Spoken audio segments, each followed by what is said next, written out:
Caring Dentist Council, which used to be known as the Caring Dentist Committee, is under the Virginia Dental Association, and it's actually been around, I think, since about 1984, if I'm not mistaken.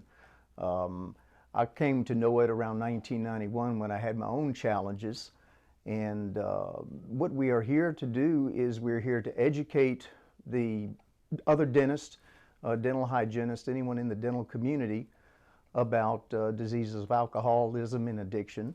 Also, any other mental illnesses like substance abuse,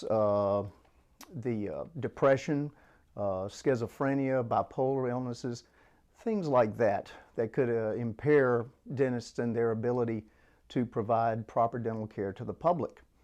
And speaking of the public, that is their primary objective, is to protect the public by making sure that we have very competent clinicians to serve the public and to perform the necessary duties and responsibilities as providers.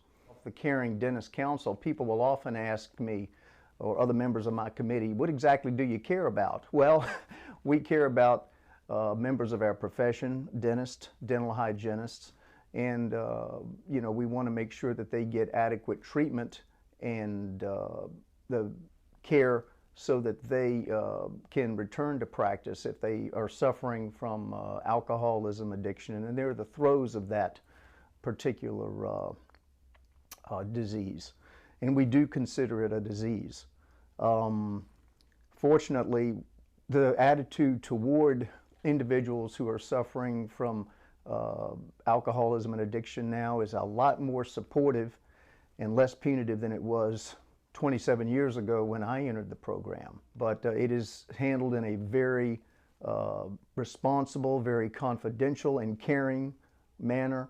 And a lot of times you might not know that you're having a problem when you're in the throes of alcoholism or addiction, or if you're having severe bouts of depression. Usually it's someone else, a family member or a staff member, sometimes even a patient, who will recognize that. And then many's a time a spouse has called us, has called me to seek advice. It's a more caring, confidential environment now than ever. And fortunately, addiction, alcoholism is viewed as a disease because it is a disease.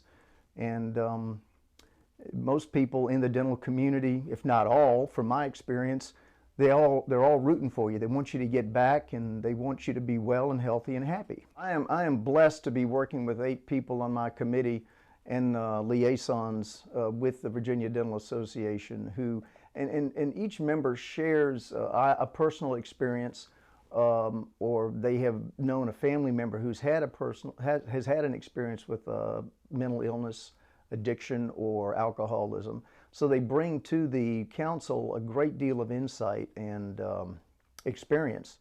So we want to be able to educate and essentially pull out of the closet any mystery that the Caring Dentist Council might have. So, you know, the Caring Dentist Council, we care about other dentists, we care about hygienists, and we want the best for our providers and certainly, ultimately, our patients.